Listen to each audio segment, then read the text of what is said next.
donations are appreciated. Donate $20, you get one of these lovely canvas bags. I have one here somewhere. Whoa! I got rock. There's a lot of this going on today. No worries. We're just going to have. Oh, there you go. I was thinking about that. So, you guys can see, they're a rock. Very much appreciated. There's food in the art shop if you're hungry. So that's all the sort of taking care of business stuff.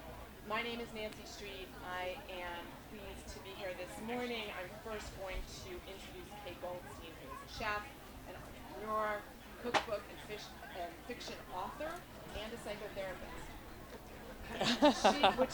Which is why she's here. And I don't know Kay, but when I read that, I was immediately impressed and said I need to meet her. And she will be introducing our author, Susie Middleton. Thank you. Yeah, I'm a psychotherapist. I don't know that there's a great distinction between feeding people at your table and working with them in the office. So Your mic. oops, sorry. All right, let's see. Are we on? Are we on? Yay. Yeah. All right, we're good? We're good. All right, thank you. What a great day. Before I get started with introducing Susie, I just wanted to ask and see how many people have been to any of Susie's farm stands. Yay. Wow, you got some hands. That's great. Yay. And how many of you knew that she had been the editor-in-chief of Fine Cooking magazine? Okay. I could probably skip my whole introduction. And I had another question for you. How many people have one of Susie's cookbooks? Yay. Well, if you don't well, she has 4 of them, so if you don't have all 4, you may be missing out. So I want to encourage that. I met Susie Middleton standing in the pizza line at the Orange Peel Bakery in Aquina. And if you haven't ever been there, it's a quintessential up-island experience. And the lines can be really long, so we had a long time to get to chat. And we found out we had a lot of mutual interests in food and writing. And we've been friends ever since. That's right. That was about, I think, 7 or 8 years ago. Yeah. And we became friends in spite of the fact that Susie went to Duke University and I went to UNC. So I guess some of you know about that rivalry. Yeah. Susie became a wash-ashore, as they call people who come to live on the island, about 10 years ago. I'm going to give you just a quick summary of some of Susie's accomplishments. It's breathtaking. Susie never does anything halfway, so you know that her devotion and her work has brought her to this place with having these 4 cookbooks. Her first cookbook was Fast. Here, I'll be do the show Vanna. Fast, Fresh, and Green with Chronicle Books, and that was a national bestseller, which is great for your first cookbook. Yes, it is. It was also one of NPR's top 10 summer cookbooks. Fresh from the Farm, I actually was not the next one, but that was a book where she actually did a little bit more writing and personal essay, right there. And that also was an NPR Top 100 book.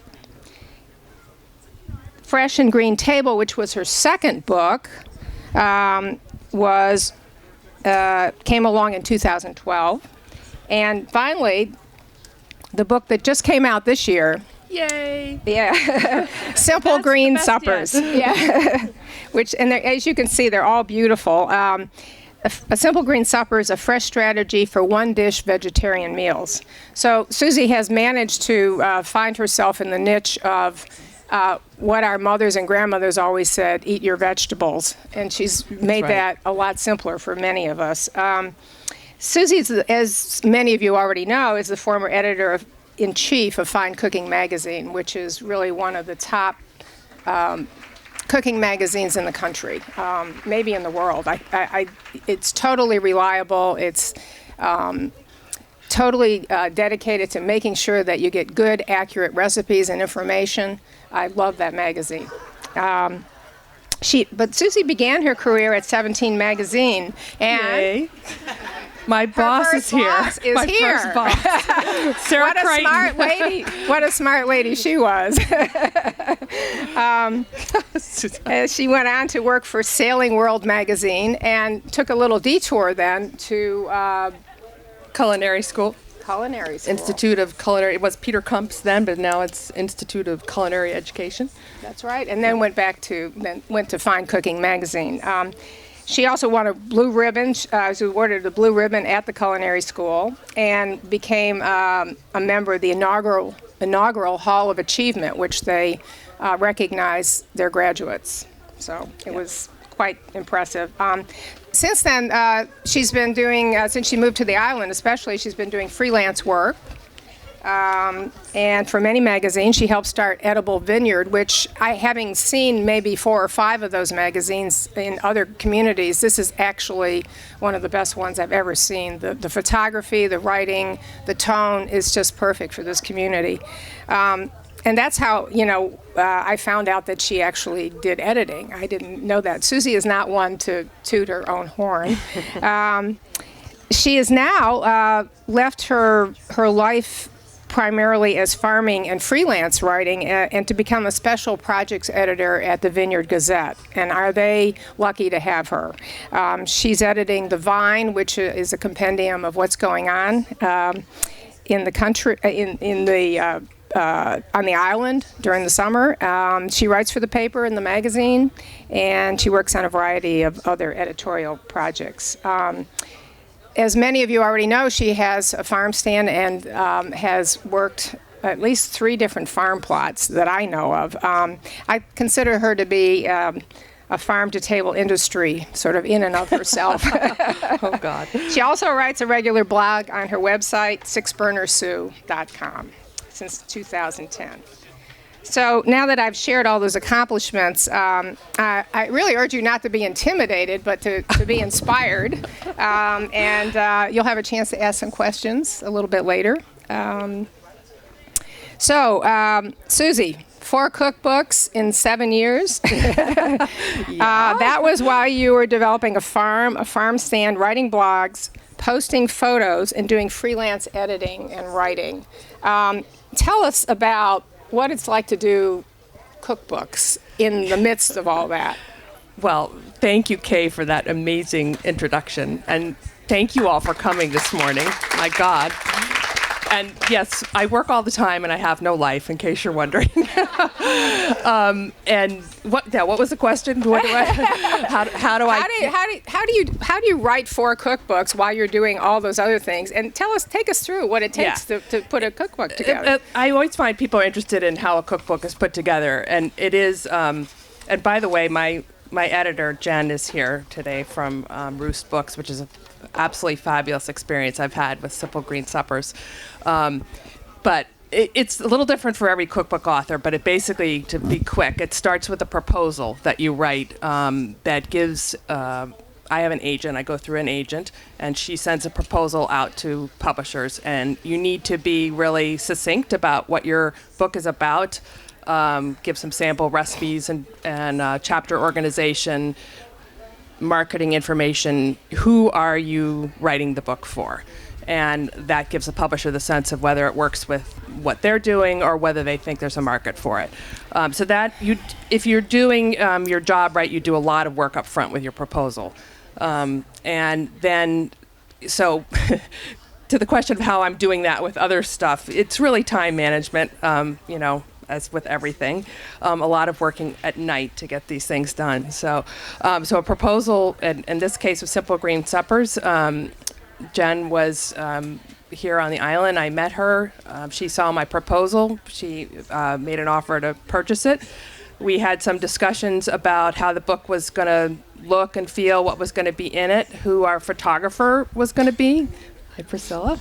And in this particular case, it was really fun because we decided to work with a local photographer who is really good with food, people, and vegetables. And we all decided that was a good idea. I signed the contract. We decided we were going to do 100 zillion recipes and 4,000 photos. So off Randy was my photographer, and I went to do that. It took us about a year to get that all done. And part of my responsibility is developing the recipes is obviously the hugest part of doing a cookbook. And I do that based on techniques that I know, and then flavor ideas and things I've done in the past, and then, adapt it to what the subject of the book is. And then we scheduled the photo shoots, and we did about 4 photo shoots. We did some on the farm, we did some of me, but we did a lot of finished food, which is a huge production because it involves a lot of propping.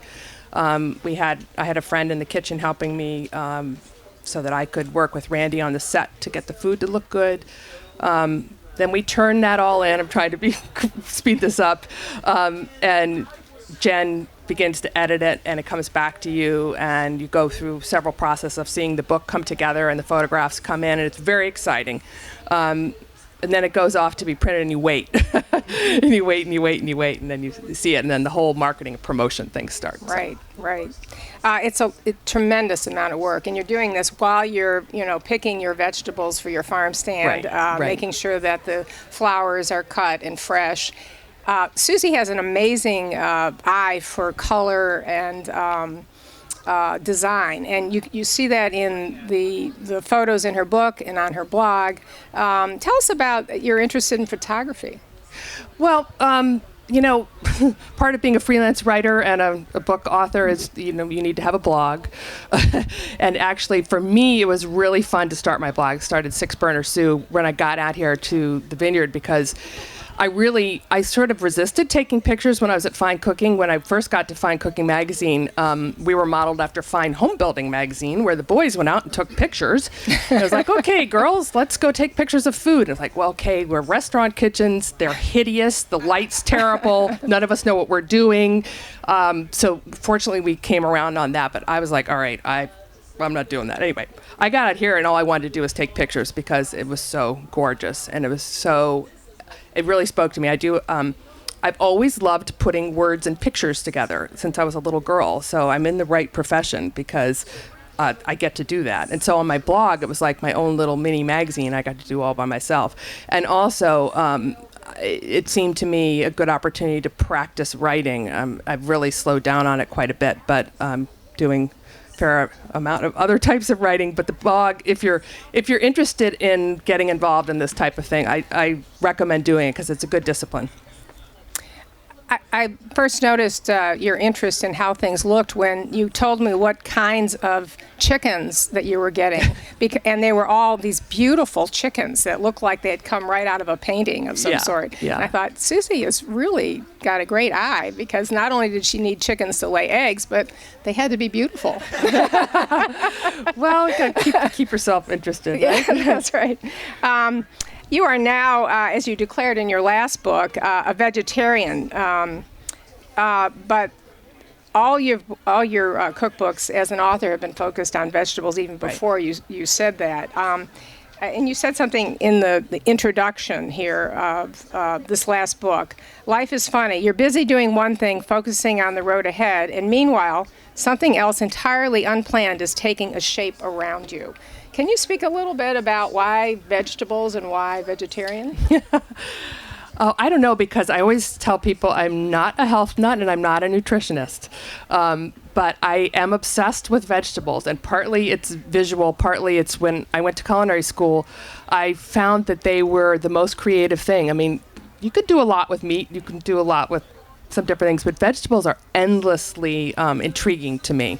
And so it was really more of a beauty and a taste thing that got me involved. And then when I was at Fine Cooking, before I became editor, even when I was editor, I was writing stories, and I found a little niche in writing technique stories about how to cook vegetables, because this was, 15 years ago, and people were really starting to want to eat more vegetables, but nobody knew what to do with them, and they had to, I always say people have to, you all might love vegetables, but you're cooking for people who may not. So how do you make them tasty? So, that's sort of become my mission. And then when I got out here and I started growing vegetables, I just was completely taken. The whole growing thing is a part of my soul that I didn't know I had to satisfy until I got out here. It was really, I talked a little bit about that in Fresh from the Farm. But so for me, it's just grown and I have not gotten tired of it. And the vegetarian thing happened after my partner and I raised 3 pigs one winter, and we wound up with 2 of them in the freezer. I thought we were only going to have 1. So I was like pork central cooking. After we got through the ribs and the bacon and a couple other things, I was like, oh, I'm done with this now. We had a lot of braised pork. But anyway, I say that, but mostly I think I just stepped over the line because I was eating less and less meat. And I finally decided, I would go to the grocery store and I'd be uninspired. So I just thought, I'm going to give this a go. And I did, and I love it. So great.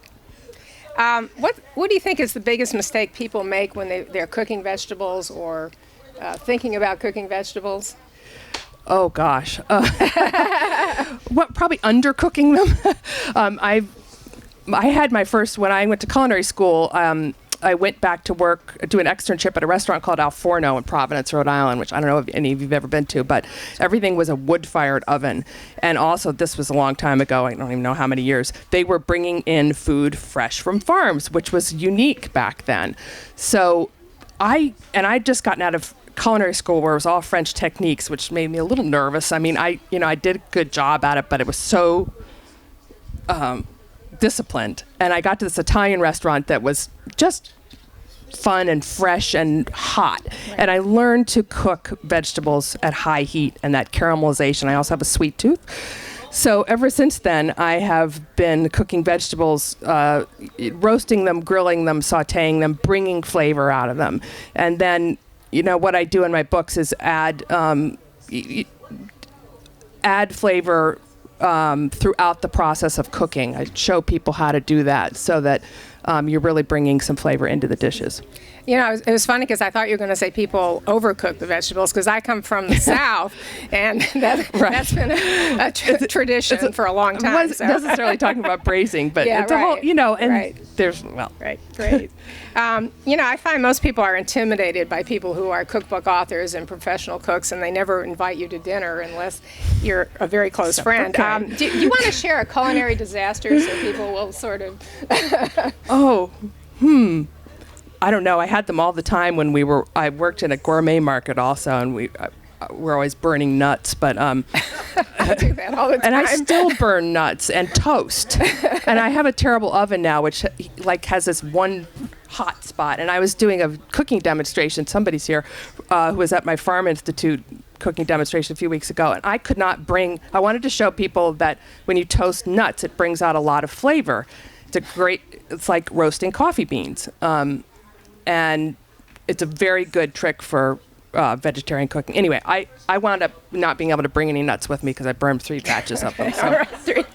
I've done that. I use a toaster oven and have to set the time on it. So. By the way, Kate is a fabulous cook, and she does invite me to dinner, which I very much appreciate. And she always brings something. I do.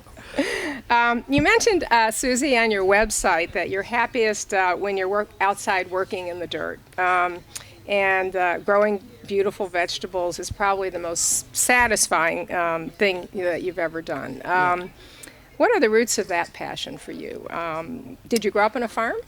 No, I grew up in Washington, Northwest Washington, D.C., which is a very formal upbringing, but which I sort of tried to escape, honestly. In the summer times, we went to Delaware, where my father had grown up. My grandmother was a very good cook. We ate a lot of corn and tomatoes and beans. We went crabbing. It was very much like it is here. And that was a very happy time for me. My dad had a vegetable garden, and psychologically, I think I very much associated that with, and I first learned to love fresh things there. When I was first married, I had a vegetable garden. I really enjoyed it. But then as I got busy as a magazine editor, all of that went away. I mean, I got to the point in Connecticut when I was at Fine Cooking where I couldn't make it to a farmer's market. It broke my heart, really. I couldn't keep my rosemary plant alive, which I had carried around. I bought it in New York at Union Square Green Market, took it on the train I had it for like 5 years, and it died during this last time at Fine Cooking because I was so busy. So, but it really wasn't until I got out here that I started stalking farmers. I was fascinated by them. And I got really, I met some people who were in the farming community here, and they were wonderful, and they took me in, and I started to really get interested in it. I moved into my second rental apartment, and the owners of the house said, well, we Googled you, and we think you need a garden. I was like, okay, we're good. They built me a garden. So, and then the next summer, I met the guy, Kay knows, and we rented a plot at Native Earth Teaching Farm and sold some of our vegetables. And then we lucked into being able to rent a farmhouse and some land, and we started our farm. So. You know, one of my first memories of getting to spend some time with you was I came out to, I think I helped you weed the garden or plant something out there because it was the only time Susie had available. So I just got out there in the dirt with her, and it was one of the most wonderful, relaxing things that I had done. I mean, they say fabulous. Now there's some sort of serotonin thing that goes off when your hands are in the dirt. I don't know exactly what it is, but there's some science behind it. But for me, I think it's just I've got a crazy brain, so gardening really takes my mind off things, and I feel very relaxed when I'm doing it. So. Right. Susie, you know, many writers just stick to one genre. They're poets or journalists or novelists, and you've been involved in so many aspects of the writing and publishing field. But you've said that you consider yourself a writer first and an editor second, even though that's where you've been your professional life has been largely there. Right. So I have 3 questions related to this, and I'll repeat them if you need for me to. What or who inspired you to think of yourself as a writer and pursue a profession in that? Start with that question? Yeah. Okay. Yeah. Well, I was saying earlier, I was born verbal, which is a problem. I talk a lot, and I immediately started writing things down. I've published my first poem in 6th grade at my school. It's literary magazine. But really, it was my high school English teacher senior year. I loved English, but it was a creative writing class, and she very much encouraged me to write in my voice. Absolutely changed my life as a writer, really. And then I went at Duke. I had the opportunity to study with a novelist named Reynolds Price, who I did longer narrative poetry with him and short fiction. And he brought Eudora Welty and Maya Angelou and Toni Morrison and all kinds of people for our little group of people so I was in awe of all that, and I always wanted to be a writer, and I published poetry in college too. No clue what I was going to do when I was at Duke in the 80s when everybody was pre-med or pre-law. To be like a writer person was crazy. So I get to the end of senior year, and Reynolds Price says, well, I think you need to go to one of these publishing programs. And so off I went to NYU summer publishing program and met Sarah. And I just have to tell the story because I didn't want to go back to Washington where I'd grown up. And I was like, New York, this is fun. I like this. The program was only like 8 weeks long or something, but Sarah was teaching there. And so I walked up to her, and I'm kind of, believe it or not, a little bit shy. And so it was a big deal for me to go up and ask her if I could interview for a job. And she said, well, I don't have a job, but you can come interview. And I was like, okay, that'll be good. And I went to interview with her the day her assistant gave her notice. So this was like July or August. I was 21 years old. I just graduated from college, and I went to my first job at 17. So wow. Anyway, and so the writing thing, to finish up, I did go right into magazines, and I was a magazine editor, and at Fine Cooking I really concentrated on technical type writing, but my cookbooks have given me an opportunity to, especially Fresh from the Farm, it's sort of a mini memoir, so that's been fun. And I've written part of a memoir, which I need to go back and work on. I really hope that I will get to that. But one of the best things I'm doing right now is writing for the editor of the Gazette is right over there, Julie. And she asked me to write a column, a food column for the summer. And she said, well, doesn't have to be a straightforward profile. You can write in your voice. And so I've taken on this weekly assignment, which I'm really slow because I'm not a reporter, but it's really, really good for me to exercise my writing muscle. So it's been great. We're going to open up for questions in 1 second, but I wanted to know, and I think you sort of alluded to this, if economics allowed, what would you write and devote yourself to as your next project? And you could write anything you want, anywhere you wanted it. Well, definitely a book. I'm not sure exactly what that book would be, but I would love to do that. So. Okay. All right. So, anybody have any questions for Susie about anything? Laurel. Well, thank you. When you write your proposal, how many recipes do you have in mind, and how many have you already written? How many do you get ideas from other recipe authors? Well, I'll do that in reverse order. I do go through a lot of cookbooks and my other stuff to sort of get ideas, but for the proposal, I think I had an entire list of recipes, maybe? I don't know, but and definitely some developed, and they always tell you, and I remember my editor at Chronicle cooked a recipe out of my proposal. So you do not turn in a proposal with recipes that haven't been properly developed and tested. So yes, there's a fair amount of work up front. So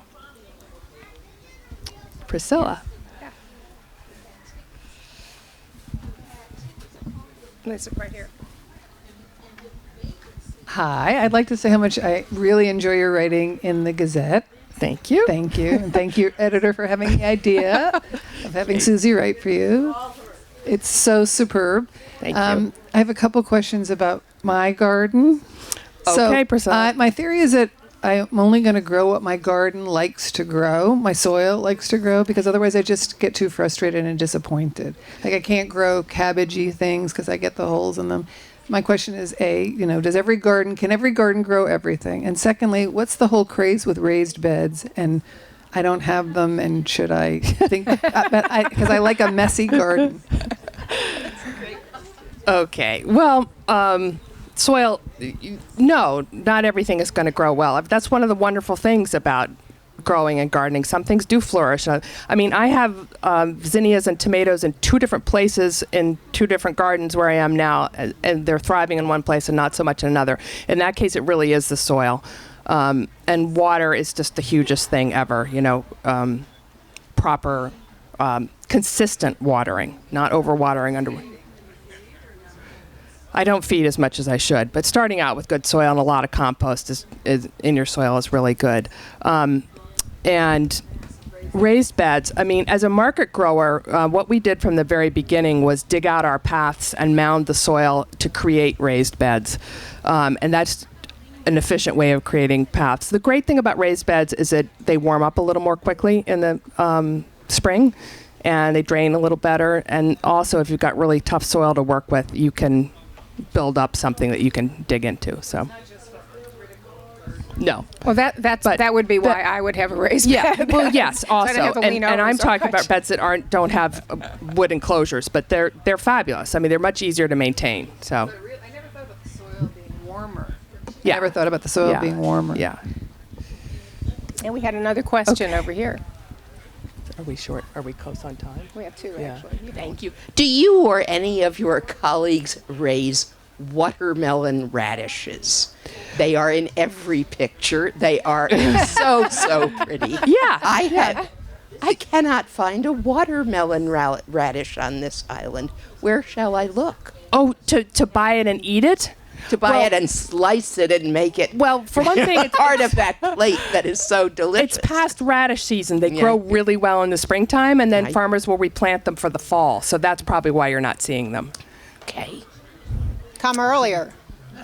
I was here in April and May. And you didn't see them? No. They, the one time I've tried growing them, I don't know, Anne, have you ever? I didn't have great luck with them. I grow French breakfast and red cherry bells and have awesome success. And so I'm afraid I'm not the expert on There have watermelon. been plenty of Davignon radishes, but those watermelon radishes are very pretty. elusive. They are pretty. Right. We have another question right here. Hi, Susie. Hello. My mother was an amazing cook, and she had a huge vegetable garden, and she, too, loved being in the dirt. Every week, she would make dinners all week, and then at the end of the week, we had something called the refrigerator soup. Yes. And it was whatever was Yes. left over. Some of them were great, and some of them weren't. She never wrote down anything that she did, so we never knew how to recreate. But how many of your recipes were a mistake or just a whim and it came out fabulous? And how did you remember to write it down? And Oh, I never remember to write them down when that happens. And some of the stuff I make from leftovers is so good. But, that's one of the things in Simple Green Suppers. There are a lot of little tiny sauces in there.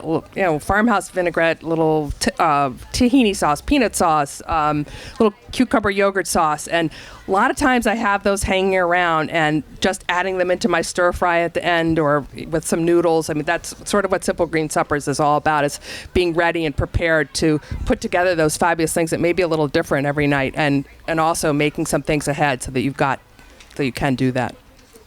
Right. Other questions? We have an expert. One more question? You have a farm and a market. Where are you located? I moved, so I have a very small farmette now. And I do have the farm stand open 3 days a week, Friday, Saturday, Sunday. I'm on State Road next to Island Farms Road. If you go up from up Island Kronig's, which is on the right, Vineyard Gardens on the left, Right. and you'll see my six burner Sue is my farm stand, and you'll see the blackboard Right there. when I'm okay. open. Thank Yeah. you. Thank you. It does. It does. We have time for one more question. It's near the stone wall. One more question. Yes, behind the ugly stone wall. I live on Tripp Barnes' property. For anybody who knows Tripp. Yeah. Yay, Tripp. I maybe you answered this and I didn't hear, but I hope not. So, as a vegetarian, what do you do for your protein? Are you an egg eater? I do eat eggs, yeah. So I'm not vegan, I'm vegetarian, so I eat dairy. One of the things I do in the book, I'm sort of a chickpea nut, but a lot of nuts, a lot of beans, a lot of avocados, a lot of vegetables have protein in them. So what I'm showing people to do in the book is sort of layering flavors. Like I was going to talk about, I've got a strawberry, pecan, goat cheese, arugula salad, which sounds like something that might be a side salad, but this has wheat berries in it, and not a ton of wheat berries so that you're getting weighed down by it, but just enough. And with all those different types of vegetables and proteins, you get full. So I want to thank everybody. Thank Susie and Kay, and encourage you to go buy the cookbooks. They're amazing. Yay, buy books, people. we really, really appreciate it. And thank you all for coming. Thank you. Susie's going to be signing right over there, so her new book is there. Thanks. That was fun.